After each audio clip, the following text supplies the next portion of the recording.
put on all these masks, you experience imposter syndrome, and you don't show up authentically as your true self. And that's a problem in today's digital era, the way that business is moving towards and the way that we have to show up. Because what you want to establish, and when you step into that place of what I call your true powers, is your authenticity, is who you were made to be. Welcome to the Phase 4 podcast, inspired by Vishen Lakiani and Ajit Nawalkar, co-founders of EverCoach, a division of Vine Valley. In this podcast, we speak to coaches and creatives about where they were, where they are, and where they are going. This is the intersection of what we focus on expands, and your story is your superpower.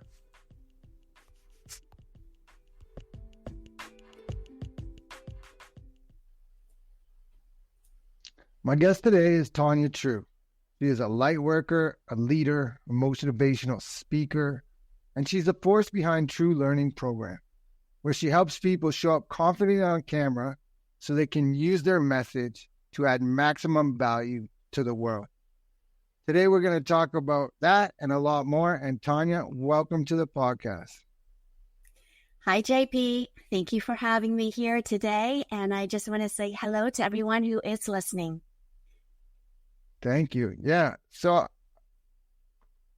I guess a good place that I always begin is just kind of tell us a little bit more about yourself and how did you end up in this space? Well, it's interesting that I am sitting here having this conversation with you because I would have never imagined myself to become a speaker and all the things that's happening. A lot of times we have these dreams and these ideas, and when we're so set on that, we can't see the person that we're becoming. So the person that I am today, that the journey has taken me, is to become a coach.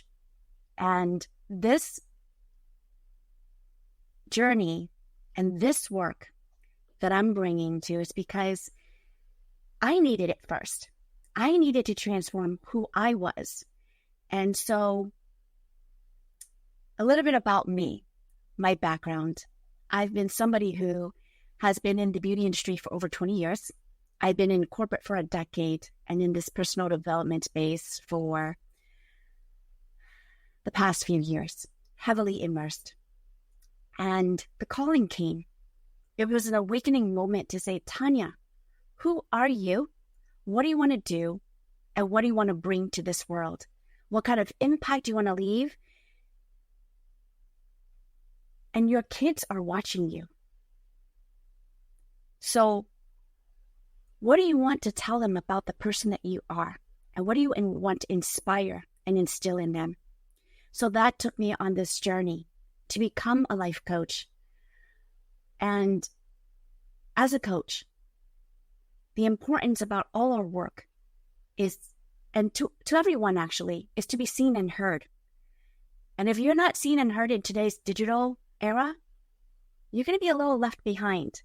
That's why I also focus on helping people show up in the space of with confidence, whether it's on camera or in person for their personal or professional life, to just build that relationship first and foremost with themselves and then with others around them so they can start making a big difference, being seen and heard. So I'm wondering, how did you first come into this? Because you bring something unique, right? We're doing coaching, we're showing up, we're speaking, we're doing all these things. But something that you have unique is you can take someone at an event and immediately after you deliver a talk, you can give them actionable pieces by showing them these camera techniques and how to show up confidently. They don't have to wait 3 months, 6 months to see the transformation. It's immediate. So I wonder, how did you come through this? I know you said about a little bit about the history, but where did you realize that there is something there where not only can you give it back immediately, but it's important to be showing up looking good on camera? Well, it does help that I was in the beauty industry for over 20 years. So I know what it feels like when you look and feel good, right? and you show up as your best, and it brings a certain level of confidence. And it's amazing to see the transformation just from a surface level when you can transform somebody the way that they look. But today, what we do is a lot of times we don't even realize we are wearing masks, and we're only tapping into the surface. And so when we do that, we don't show up authentically as our true self.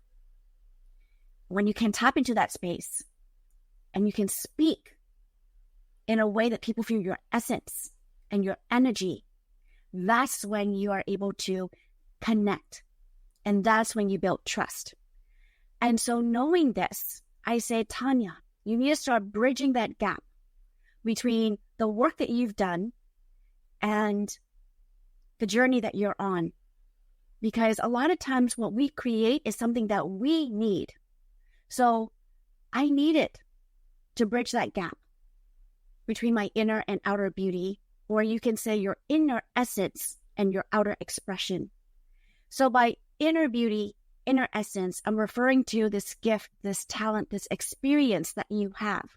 But because of fear and self-doubt, we dim our light, we play small, we dabble in life and miss out on so many countless opportunities.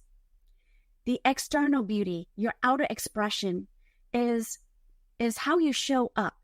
You are afraid of judgment, so you put on all these masks, you experience imposter syndrome, and you don't show up authentically as your true self.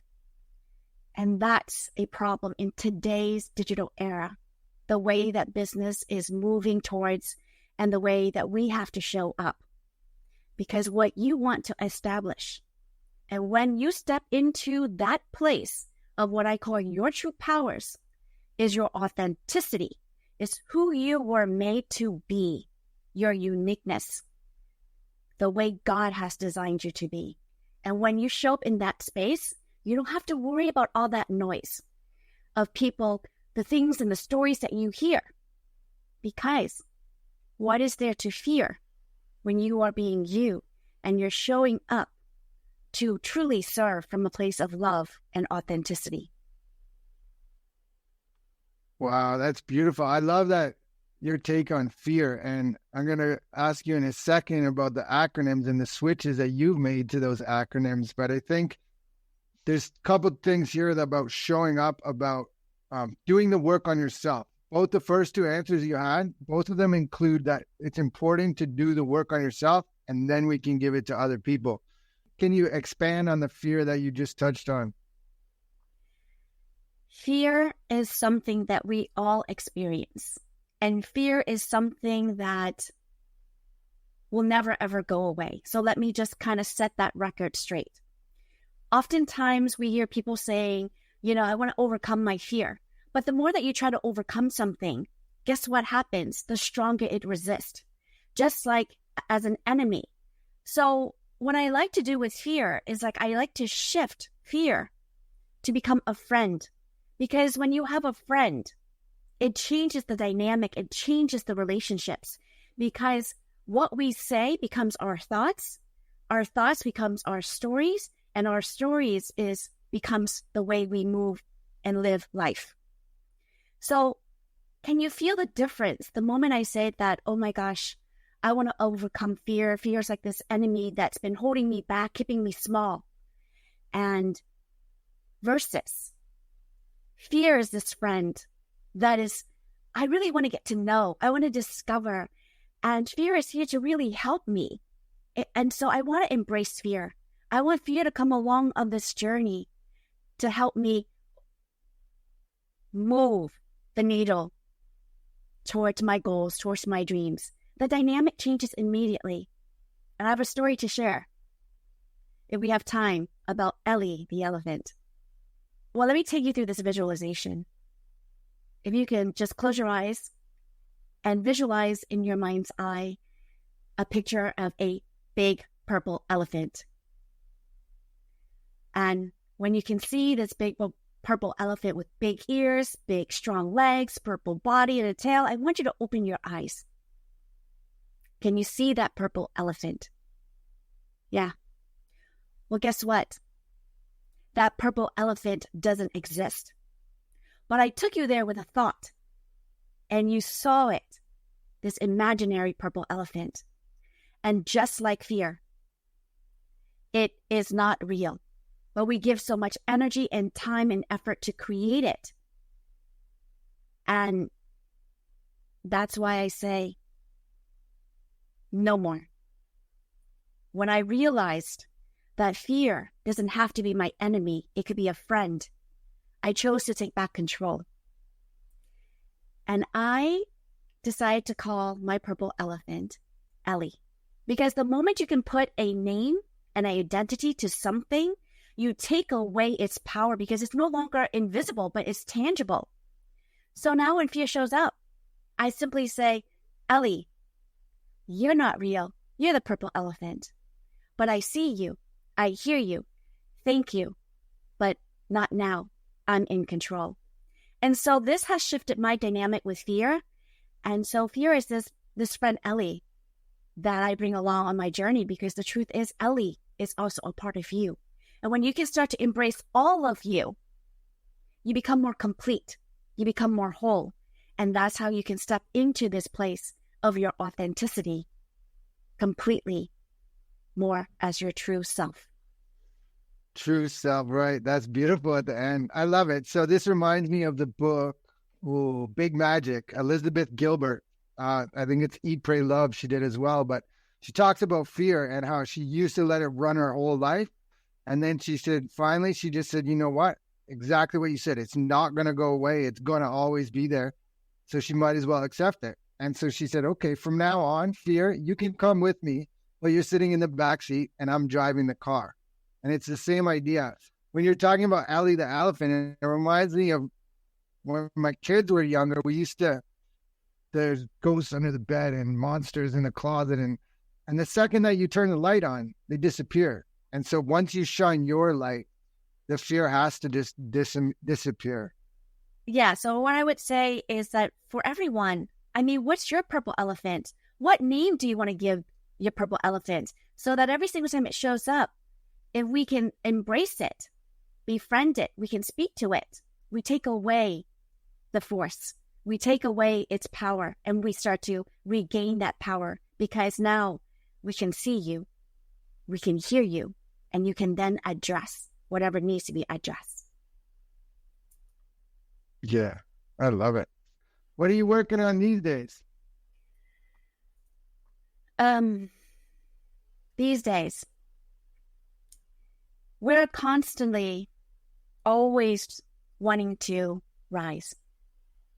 We want to be better. We want to do more. We want to have more abundance. We have more quality of life, more freedom, more happiness, more joy. And to get to that place, we have to start to rise. So taking rise back to this topic that, JP, we've now ventured into, fear, I like to start shifting the people perspective with a new acronym. We oftentimes, the acronym FEAR has been for forget everything and run, or false evidence appearing real. Well, today, I want you to look at fear as for everyone about the number 2, rise. Because the 2 in fear represents the choices we have in life. We can either let fear master us, or we control fear. On one side of that number 2, for everyone about to take actions, but they don't. So what happens? They dim their light, they stay small, and they miss out on opportunities. But on the other side of that number 2 is for you to rise. So today, I hope you guys will all befriend fear and that you will choose to rise. The new acronym to take away today is for everyone about to rise. Wow, that's so powerful. For everyone about to rise. You have a bunch. Inner essence, outer expression, make fear your friend. All these little nuggets they can definitely transform your life. And as you're talking about camera confidence, I'm wondering, is it transferable? Can you take that things that you're teaching and learn and people are learning and take it outside of just camera confidence and use it for other parts of your life? Confidence is so important. But let me define the kind of confidence that you want to embody. For some folks, they need certainty in life to feel confident, because with certainty, you know exactly what the outcome should be. But with certainty, it can be kind of scary because you're not always 100% sure. And so you might not take the action. You may not even, and you won't do what you need to do because that fear holds you back because you're not certain. But what I love is clarity in confidence. When you have clarity, you have more knowledge and wisdom where you can make the choices, a wiser choice, because now it's allowing you different alternatives and options and different paths. And for me, that really resonates with my soul as a creative, because can you imagine as a creative, the things I can create and do and pivot and change? If you're like saying, this is the path that you have to take and this is the only outcome, that doesn't work with me. But I love clarity because clarity gives me options and different paths to get to the same place.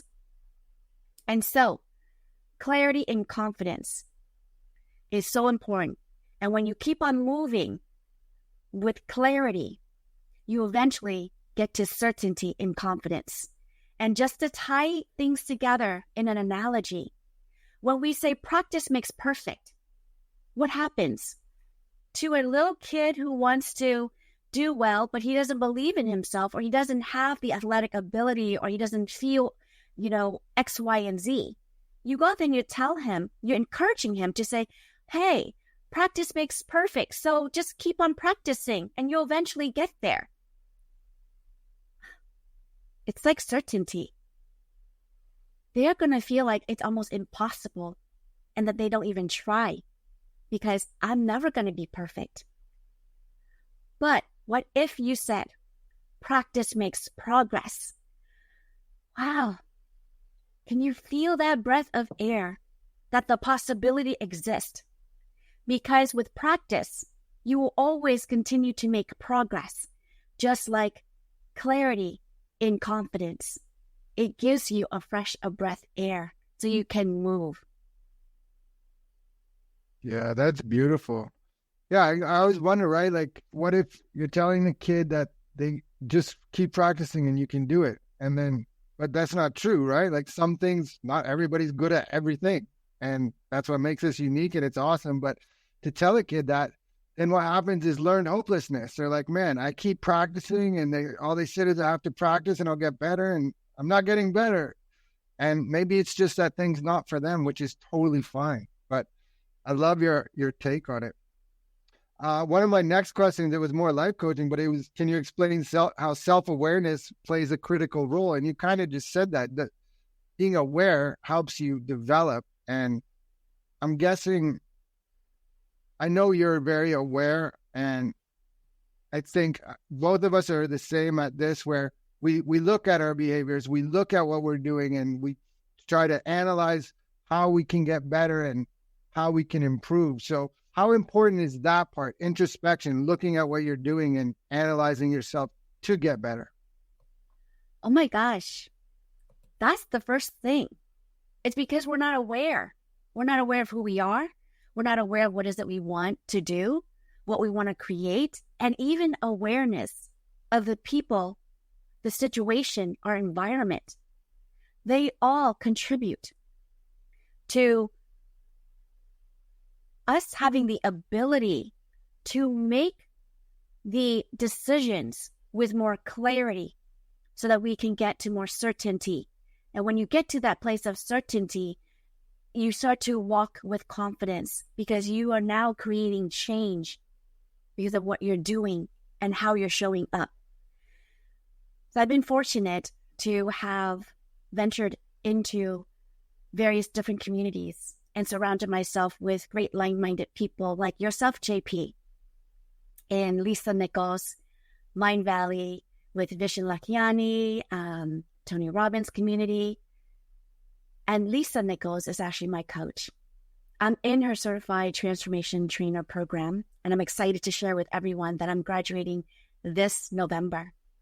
So the work of transformation requires for you to go inward, into that place of self-reflection, so you can gain the awareness that you need with insights and breakthroughs. And the key thing here is awareness in the stories and the things that you're telling yourself, because your thoughts create your stories, which creates your reality. So when you start to become aware of the things that you're telling yourself, you can rewrite those stories. And it first takes you wanting to have that desire for change. That's why this mindset work is so important, because that's the first step in my signature program, which my last name, for those of you who don't know, it's Trieu, Trieu, just phonetically sounding like true. T is to transform your mindset. R is to reignite your essence. I is to identify your empowering obsession. E is to evolve with your powers. And U is to unleash your uniqueness.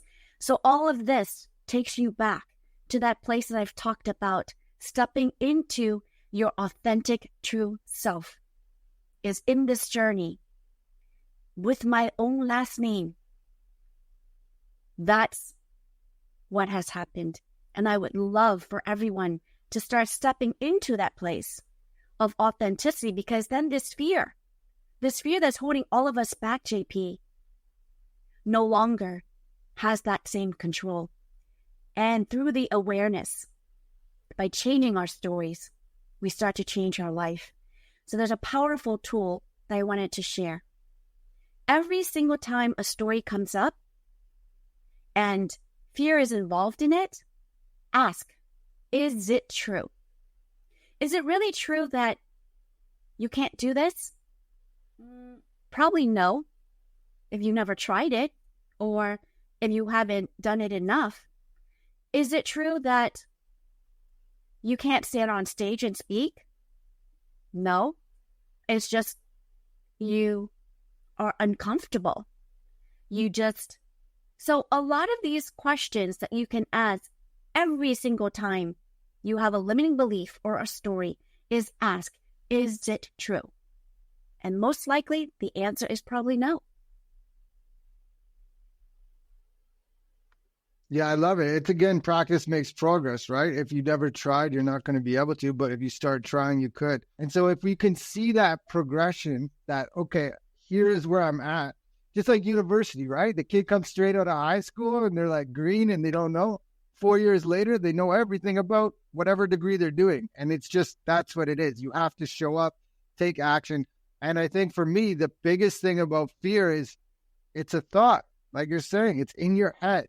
It's not, it could be real, but it also feels like excitement in your body, right? Fear, excitement, same kind of feeling. The only way to quell that is to move forward, take the action, and then you find out for sure, right?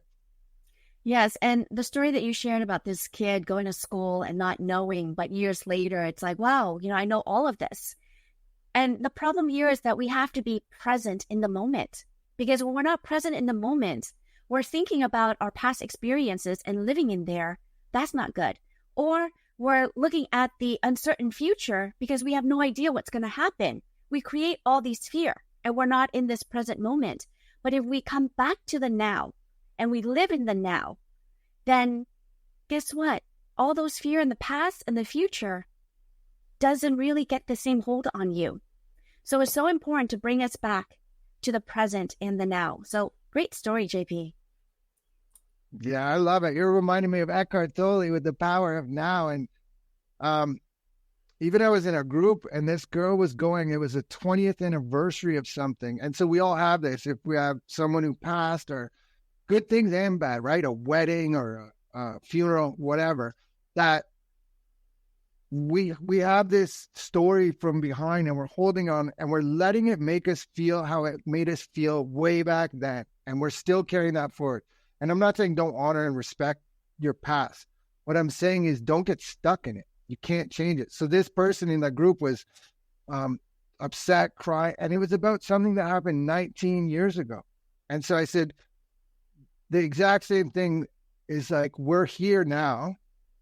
And so the date was coming up this weekend, right? When she was telling this story, it hadn't happened, but she's like, I know this weekend, this is what's going to happen, but we're here now. And so that is going to happen. Knowing that it's going to happen, when you see it come up, you have the power to choose your response.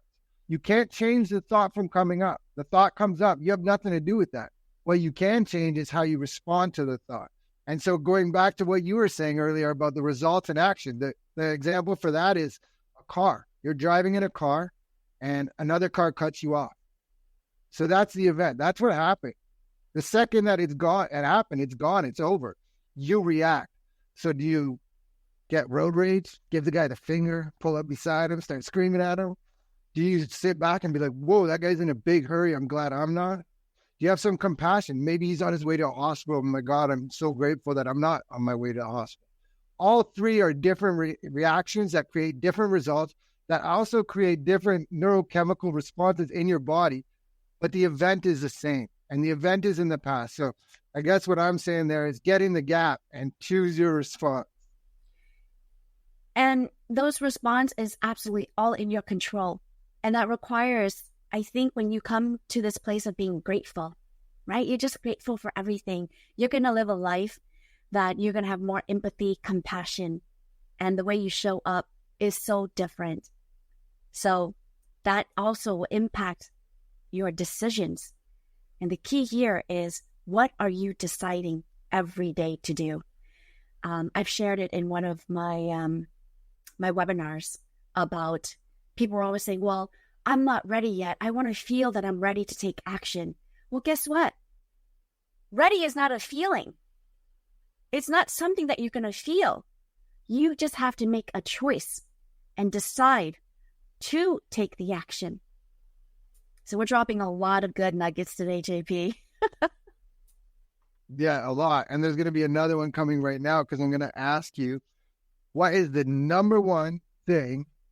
So awareness is first. You can't change if you don't know what's happening. After that, what's the number one thing people can do to start to change for the positive? I think the first thing that they can start doing is giving themselves grace. Because if you're so hard on yourself, you don't even give yourself grace, then you're not going to find that time to really look at life, look at you, to step into the moment, to really reflect who you want to be, what you want to do, and where you want your life, and what legacy do you want to leave behind. It doesn't have to be anything big. It could be something as simple as being a wonderful mom to my kids, being someone who just shows up and simply add value where she can. So I think the first thing is having love for the self and having grace for the self, because it starts with you and it starts inside. So grace, and piggyback off your previous comment, gratitude. For me, that's the thing, right? Compassion for others, of course, self-compassion for yourself. I think sometimes the way we talk to ourselves, I don't think we would talk to other people that way. And it's unfortunate. It's conditioned. It's probably a little bit of evolutionary psychology, but it's not the future. It doesn't have to stay that way. So things like NLP, CBT, all these things are different ways of learning. And for me personally, one was reading. And I think people call it bibliotherapy. And it just means reading to learn what you're doing. And the second you start reading more books and different books and different areas that you never got into, then you realize really quickly that you really know nothing. And it's like the Plato or Socrates quote, the more I know, the less I know, or the more I know nothing. I think that is really important. I love that quote. And I really feel that as the more that I learn and I grow, the less that I do know, because, oh my gosh, so that's why I have this curiosity. I'm like this kid, coming back to this kid, this playful kid that wants to discover so many things, that wants to explore, that has so many questions and willing to try new things, take uncomfortable actions. But it goes back to self-love. When you love yourself, you really get curious with who you are, and you discover the true you. And then you're vibrating at this place of a frequency of love and authenticity. You have grace, you have gratitude, you have everything that you're going to need to navigate life. And that's when you really step into your true powers.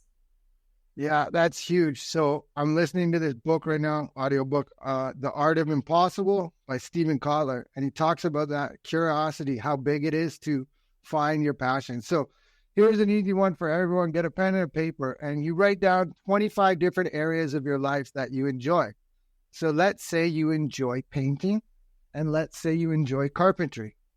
So you have a list of 25 things, and then afterwards, what you do, you try to find sections, places where they intersect. So painting and carpentry, well, now we're painting wood and nice, beautiful art, right? And so that's one thing where you can use your curiosity of all these things that you like and your passion to find your purpose. Your purpose could be walking dogs for your neighbor who can't get out of their house. Parenting is a purpose, but there's a caution with that one. That's going to change.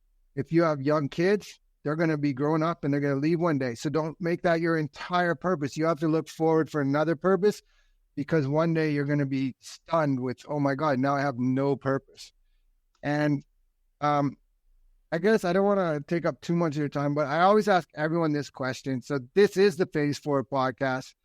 And Phase 4 in the 6-phase meditation by Vishen Lakhiani is all about creating your future 3 years from now. And so I would ask Thania Trieu, where are you 3 years from now?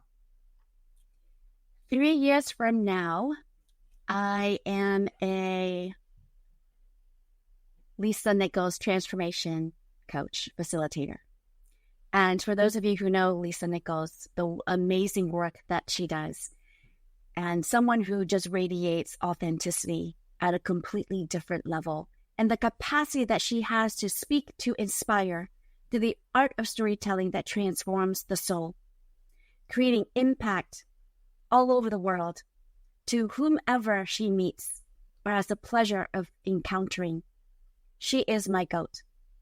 3 years from now, I see Thania Trieu moving in my own way, with my own steps, with my own rhythm. Very similar work to the people who is needing and waiting to sit in my front seat so that I can bring my stories, my experiences to help them navigate their journey to get to where they want to go sooner, in the place of love and authenticity. So more than that, I see myself as an author with multiple books, because the stories that I have been blessed, divinely blessed with, is for me to experience, but not mine to keep. It's mine to share, to inspire. And I always want to be a great mom, because in the end of all that you do in life, everything that you're creating is for family. So a great mom, a great wife, a wonderful daughter, a good friend, and someone who is able to create impact to the world. So I want to be all woman, if that makes sense. I just want to be me, Thania, in whatever shape that is 3 years from now, JP.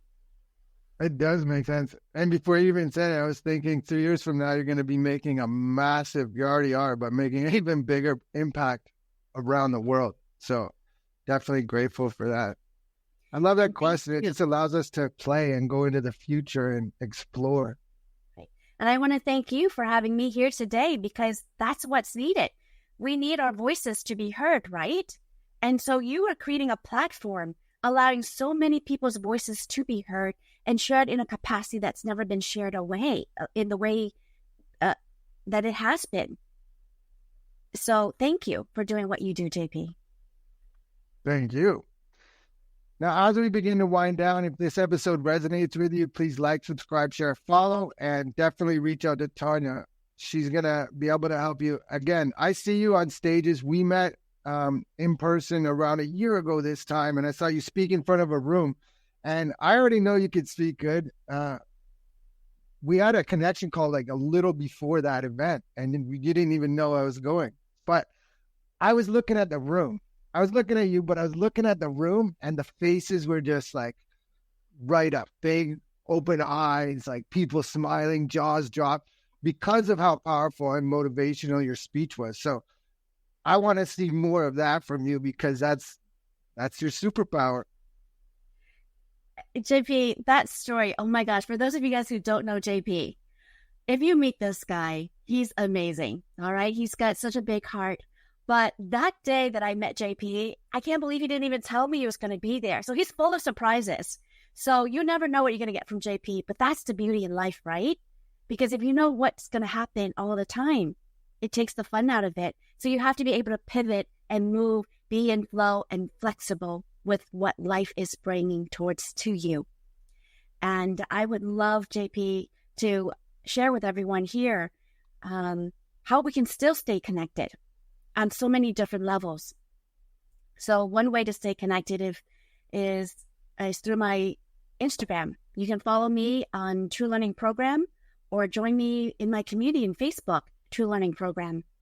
But there's a Rise program that I'm launching. Now we have very limited space. I'm working with another coach. Her name is Sarah. And wow, she's phenomenal. She's able to tap into a place where she listens to you, but she's going to ask you a question to get to that one question that's going to be able to shift your life. But then what we need in life, JP, is what is our secret sauce? What is our unique fingerprint? And sometimes we need somebody who is skilled in that place to be able to look at the stories, to look at the patterns in our life. How do we get to a certain point in achieving something that we really loved, and working backwards to re-engineer and discover what were your patterns, what were your thought process? Because when you do something, the way you do one thing is the way you do it all the time.